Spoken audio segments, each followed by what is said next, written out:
Hello दोस्तों, तो आज के इस वीडियो में आप लोगों के लिए लेके आया हूँ एक ज़ॉम्बी मूवी का एक्सप्लेनेशन। इस मूवी का नाम है ब्लड क्वांटम और ये मूवी 2019 में रिलीज हुई थी। मूवी काफ़ी कमाल के किल्स से भरी हुई है, इसलिए एक्सप्लेनेशन को एंड तक देखिएगा। तो चलिए अब ज़्यादा वक्त ना गवाते हुए इस वीडियो को स्टार्ट करते हैं।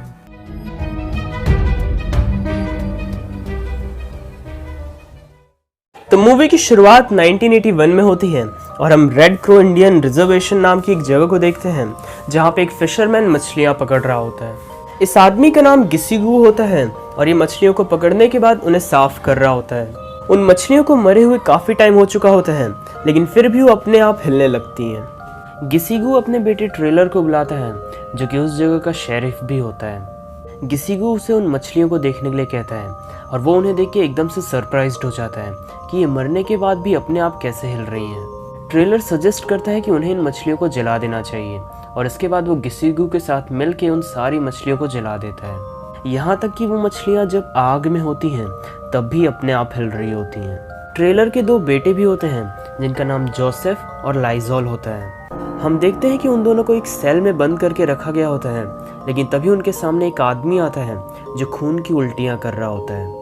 तभी ट्रेलर अपनी वाइफ जॉस के साथ पुलिस स्टेशन पहुंचता है ताकि वो अपने बेटों को छुड़ा सके, लेकिन वहां का इंचार्ज उन्हें बताता है कि उन्होंने उनके बेटे को इसलिए अरेस्ट किया है क्योंकि उसने पब्लिक प्रॉपर्टी को नुकसान पहुंचाया था।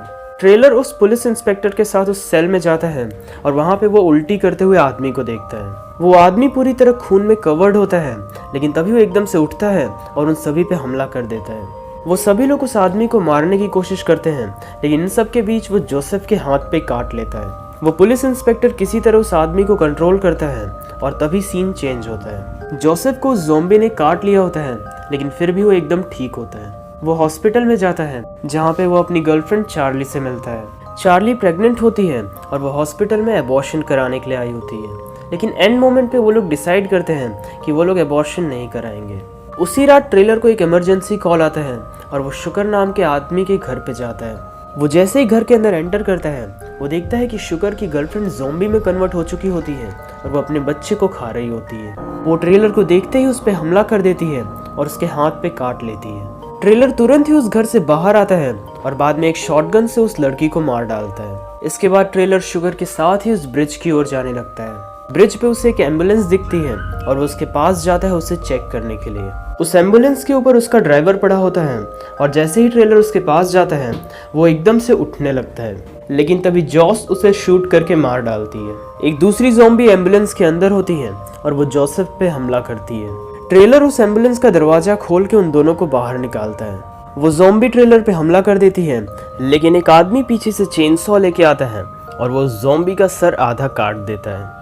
और इसके बाद गिसिगू उस ब्रिज पे आता है और वो सारी मरी हुई डेड बॉडीज को जला देते हैं। यहाँ पे नोटिस करने वाली बात यह है कि ट्रेलर और उसका बेटा जोसेफ दोनों को ही ज़ॉम्बीज ने काटा था, लेकिन फिर भी उन पे कुछ भी असर नहीं हो रहा था।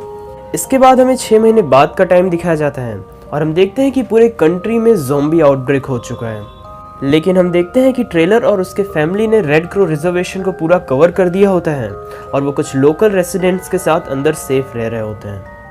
समहाउ इस जगह के लोकल रेसिडेंट्स पे ज़ॉम्बी वायरस का असर नहीं हो रहा होता है और इसी कारण से ट्रेलर और उसके बेटे जोसेफ पे ज़ॉम्बीज का हमला होने के बाद भी वो दोनों सेफ थे। ट्रेलर और उसकी फैमिली इस जगह के लीडर होते हैं और साथ ही साथ वो बाहर से आने वाले लोगों की हेल्प भी कर रहे होते हैं, लेकिन लाइजोल इस बात का अपोज करता था और उसका मानना था कि जितने भी लोग बाहर हैं उन्हें वहीं पे छोड़ देना चाहिए और इसी कारण से वो जोसेफ से भी नफरत करता था। इसी बीच एक आदमी अपनी बेटी के साथ उस जगह पे हेल्प के लिए आता है और हम देखते हैं कि उसकी बेटी बुरी तरह इन्फेक्टेड होती है। लाइजोल फिर से जोसेफ पे चिल्लाता है कि इनमें से कोई भी इन्फेक्टेड हो सकता है और उसे और रेफ्यूजीज को यहाँ पे नहीं लाना चाहिए। तभी ट्रेलर वहाँ पे आता है और कहता है कि अब इस लड़की को सेव नहीं किया जा सकता। वो उस आदमी को अंदर भेज देता है और बाद में खुद वो उस लड़की को मार डालता है। सीन चेंज होता है और हम जॉश को देखते हैं जो कि एक लिलिथ नाम की लड़की का चेकअप कर रही होती है। लिलिथ भी उन रिफ्यूजीज में से होती है और उसने भी इस फैक्ट को छुपाया होता है कि वो इन्फेक्टेड है। वो जब बाथरूम में जाती है तो हम देखते हैं कि वो भी इन्फेक्टेड होती है। बाथरूम में हम उस आदमी को भी देखते हैं जो अपनी बेटी के साथ आया होता है। उसने अपने हाथ को काट के सुसाइड कर लिया होता है, लेकिन तभी वो एकदम से जागता है, विच मीन्स कि उसने भी इस फैक्ट को छुपाया कि वो भी इन्फेक्टेड है। आगे ट्रेलर सबको इस जगह के डिफेंस सिस्टम के बारे में समझाता है और हम देखते हैं कि उन्होंने इस जगह को अच्छी तरह कवर कर दिया होता है। उन्होंने ब्रिज पे एक मशीन लगाई होती है जो सामने से आने वाले हर ज़ॉम्बीज़ के टुकड़े कर दे रही होती है। आगे हम चार्ली को देखते हैं जिसे इस बात का डर होता है कि उसका बच्चा ज़ॉम्बी होने वाला है जो उसे ही खा जाएगा। चार्ली को इस बात का डर इसलिए होता है क्योंकि जोसेफ तो वायरस से इम्यून था लेकिन वो खुद नहीं होती है। उसी रात लाइजॉल पे लिलिथ ने हमला किया होता है जो कि अब ज़ॉम्बी में बदल चुकी होती है और इसी कारण से लाइजॉल काफ़ी गुस्से में होता है। अगले सीन में हम गिसिगू और उसके बेटे ट्रेलर को देखते हैं जो कुछ आदमियों के साथ गैस स्टेशन पे फ्यूल लेने के लिए आए होते हैं। उन पे कई सारे ज़ॉम्बीज़ हमला करते हैं लेकिन वो एक एक करके सबको मार डालते हैं। स्पेशली ये गिसिगू नाम का बूढ़ा आदमी जिसने अपनी तलवार से कई सारे ज़ॉम्बियों के सर काट दिए होते हैं। लाइजॉल ने लिलिथ को पकड़ लिया होता है और उसने उसे कार में बंद करके रखा होता है। वो जोसेफ को स्टैब करता है और लिलिथ को उन सभी रेफ्यूजीज़ के कैंप में छोड़ देता है। जोसेफ सीधा अपनी मॉम के पास आता है और उन्हें बताता है कि लाइजॉल ने एक ज़ॉम्बी को रेफ्यूजीज़ के कैंप में छोड़ दिया है। लिलिथ की वजह से इन्फेक्शन फैल रहा होता है और एक एक करके सभी रेफ्यूजीज़ ज़ॉम्बीज़ में बदलते जा रहे होते हैं। तभी ट्रेलर को उसकी वाइफ का कॉल आता है और उसे पता चलता है कि उसकी वाइफ, जोसेफ और चार्ली तीनों ज़ॉम्बीज़ के बीच फंसे हुए हैं। ट्रेलर अपने एक साथी की मदद से कुछ ज़ॉम्बीज़ को डिस्ट्रैक्ट करता है और वो लोग अंदर जाते हैं। ट्रेलर और गिसिगू किसी तरह ज़ॉम्बीज़ को मारते हुए अपने फैमिली के पास पहुंचते हैं। ट्रेलर अपनी फैमिली को रेस्क्यू कर ही रहा होता है लेकिन तभी उन पे ढेर सारे ज़ॉम्बीज़ हमला कर देते हैं। अपने फैमिली को बचाने के लिए वो पीछे ही रुक जाता है और सभी ज़ॉम्बीज़ उसे मार डालते हैं लेकिन उसकी फैमिली सेफली वहाँ से निकल जाती है। एक कॉल के थ्रू गिसिगू को पता चलता है कि लाइजॉल ज़ॉम्बीज़ की मदद से सभी रेफ्यूजीज़ को मार रहा है। इसके बाद हमें एक चर्च का सीन दिखाया जाता है और हम देखते हैं कि लाइजॉल के कुछ साथी कुछ रेफ्यूजीज़ को जिंदा ही जलाने की कोशिश कर रहे होते हैं लेकिन टाइम रहते गिसिगू वहाँ पे पहुँच जाते हैं और वो उन रेफ्यूजीज़ को बचा लेते हैं और साथ ही साथ वो लाइजॉल की लोकेशन का भी पता लगा लेते हैं। दूसरी तरफ हम लाइजॉल को देखते हैं जो चार्ली पे ज़ॉम्बीज़ को छोड़ने की तैयारी कर रहा होता है। वो ज़ॉम्बी चार्ली पे हमला करती है और ठीक उसी मोमेंट पे जॉस लाइजॉल को शूट कर देती है पर तभी जोसेफ वहाँ पे आता है और वो ज़ॉम्बी का गला काट के चार्ली को बचाता है पर तब तक काफ़ी देर हो चुकी होती है और ज़ॉम्बी ने चार्ली को इन्फेक्ट कर दिया होता है। जोसेफ इस बात से काफ़ी गुस्सा हो जाता है और वो लाइजॉल को गिसिगू की मदद से कुछ ज़ॉम्बीज़ के बीच छोड़ देता है।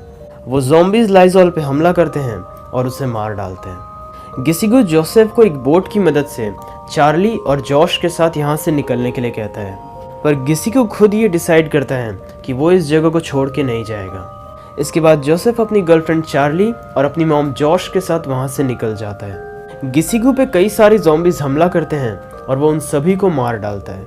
मूवी के एंडिंग सीन में हम चार्ली को बोट पे देखते हैं और उसने एक हेल्दी बच्चे को जन्म दिया होता है पर क्योंकि वो खुद वायरस से इम्यून नहीं थी इसलिए वो ज़ॉम्बी में धीरे धीरे कन्वर्ट हो रही होती है और क्योंकि चार्ली ज़ॉम्बी नहीं बनना चाहती थी इसलिए वो जोसेफ को खुद को मारने के लिए कहती है और आखिर में जोसेफ उसे मार डालता है और मूवी यहीं पे ख़त्म हो जाती है।